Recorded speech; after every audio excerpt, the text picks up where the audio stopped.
নমস্কার বন্ধুরা, কেমন আছো? আশা করি তোমরা সবাই ভালো আছো। আজকের ভিডিও কিন্তু খুবই গুরুত্বপূর্ণ হতে চলেছে। তোমরা ভিডিও স্কিপ না করে সম্পূর্ণ ভিডিও কিন্তু মন দিয়ে দেখো, আশা করি তোমাদের উপকারে আসবে।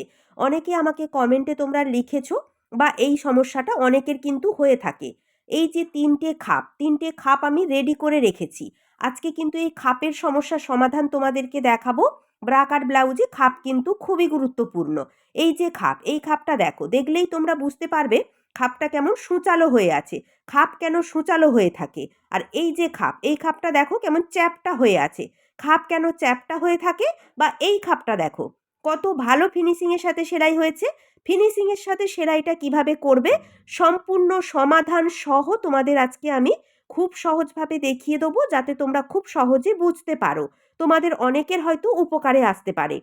তাই বলছি, মন দিয়ে কিন্তু ভিডিওটি দেখো। ব্রা কাট ব্লাউজে খাপ কিন্তু খুবই গুরুত্বপূর্ণ। খাপের ফিনিশিং না হলে ফিটিংস কিন্তু ভালো আসে না, একেবারেই দেখতে ভালো লাগে না। চলো তাহলে দেখে নিই। প্রথমে তোমাদের দেখাবো খাপ কেন চ্যাপ্টা হয়ে যায়। দুটো পার্ট আমি এখানে নিয়ে নিয়েছি। ২ নম্বর পার্টের সরু দিক থাকবে ডান দিকে আর চওড়া দিক থাকবে বাম দিকে। ১ নম্বর পার্টের দেখো সরু দিক থাকবে ডান দিকে, চওড়া দিক থাকবে বাম দিকে।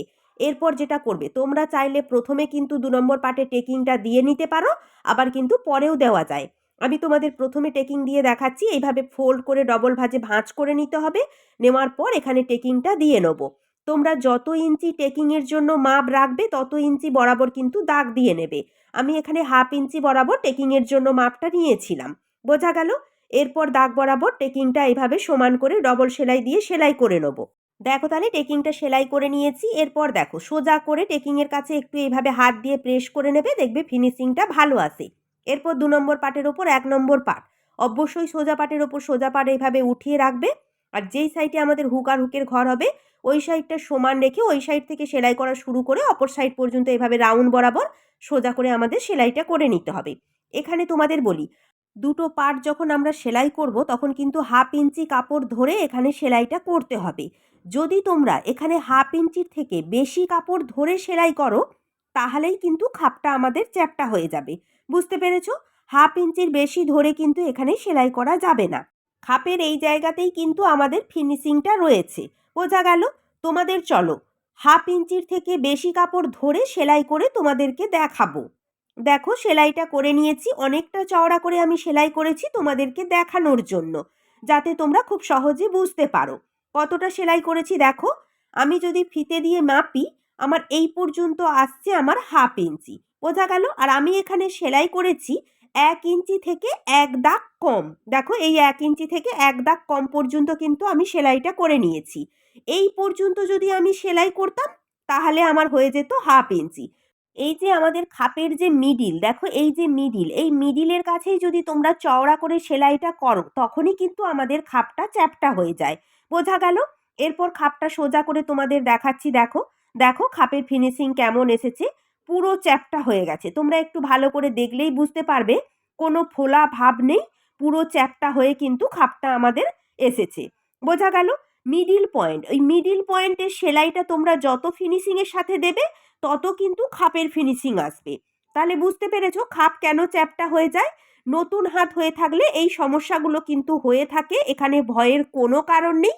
তোমরা অনায়াসে কিন্তু সমাধানটা করে নেবে। কিভাবে সমাধান করবে? তোমরা 1/2 ইঞ্চি বরাবর সম্পূর্ণ প্রথমে ফিতে দিয়ে দাগ দিয়ে তারপর কিন্তু দাগ বরাবর রাউন্ড করে সেলাইটা করবে। তাহলেই কিন্তু 1/2 ইঞ্চি বরাবর সম্পূর্ণ সমান সেলাই আসবে, কম বেশি এখানে হবে না। নতুন হাত হয়ে থাকলে অনেক সময় কি হয় বলো তো, সেলাই অনেকের সরু হয়ে যায়, আবার অনেকের চওড়া হয়ে যায়। এই জিনিসটা কিন্তু হয়ে থাকে। এখানে তোমরা ভয় পেও না, তোমরা কিন্তু নিজেরাই সমাধান করে নেবে। অবশ্যই ফিতে দিয়ে তোমরা 1/2 ইঞ্চি মেপে তারপর সেলাই করবে। একেবারেই ভয় পাবে না। বোঝা গেল? এরপর দেখো আরও দুটো পার্ট আমি নিয়ে নিয়েছি। এই পার্ট দুটো তোমাদের ফিনিশিংয়ের সাথে সেলাই করে দেখাবো, যে তোমরা খুব সহজে কিভাবে ফিনিশিংয়ের সাথে সেলাই করবে। ২ নম্বর পার্টের দেখো সরু দিক থাকবে বাম দিকে, চওড়া দিক থাকবে ডান দিকে। ১ নম্বর পার্টের সরু দিক থাকবে বাম দিকে, চওড়া দিক থাকবে ডান দিকে। আগের খাপটাতে আমি তোমাদের প্রথমে টেকিং দিয়ে দেখিয়েছিলাম, এটা পরে টেকিং দিয়ে দেখাচ্ছি। ২ নম্বর পার্টের ওপর ১ নম্বর পার্ট, সোজা পার্টের ওপর সোজা পার্ট রাখবো। যেই সাইডে হুক আর হুকের ঘর হবে ওই সাইড থেকে সেলাই করা শুরু করে অপর সাইড পর্যন্ত রাউন্ড বরাবর কিন্তু সেলাইটা করে নিতে হবে।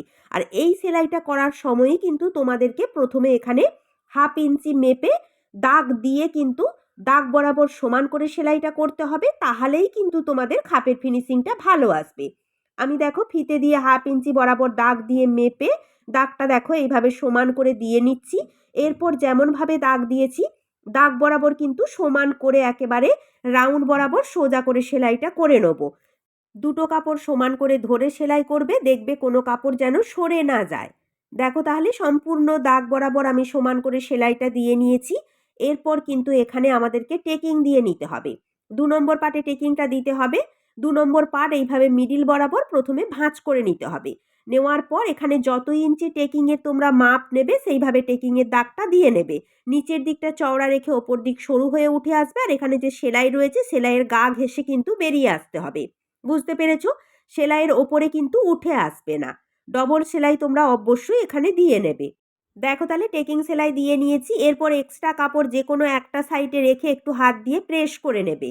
এরপর দেখো এই সেলাই বরাবর এইভাবে খাপটা ধরে হাত দিয়ে একটু প্রেস করবে, দেখবে খাপের ফিনিশিং কিন্তু খুব সুন্দর আসে। দেখো তোমরা দেখলেই বুঝতে পারবে ফিনিশিংটা কত ভালো এসেছে।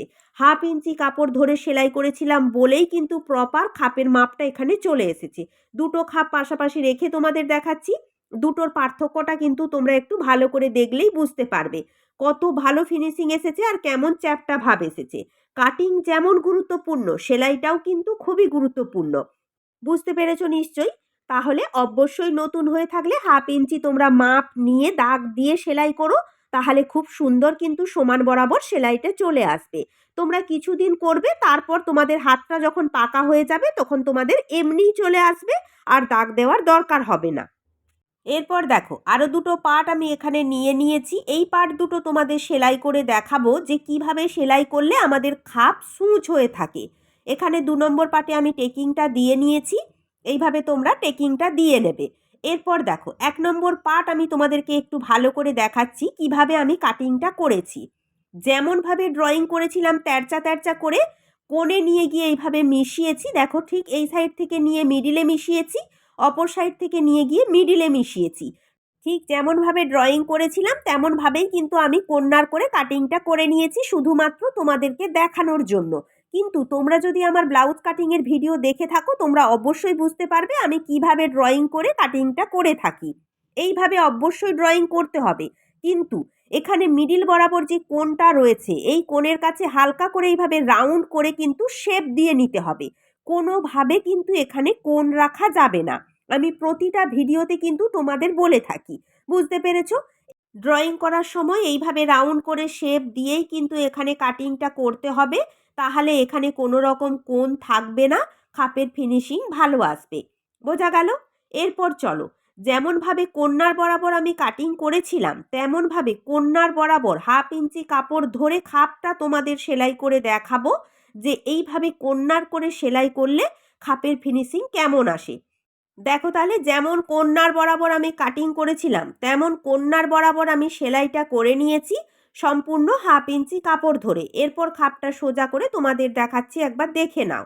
দেখো ফিনিশিংটা কেমন এসেছে, পুরো সূচ হয়ে কিন্তু ওপর দিকে উঠে আছে। একটু ভালো করে তোমরা খেয়াল করলেই বুঝতে পারবে। দেখো সম্পূর্ণ নিচ থেকে ওপর পর্যন্ত সূচ হয়ে উঠে আছে। বুঝতে পেরেছো?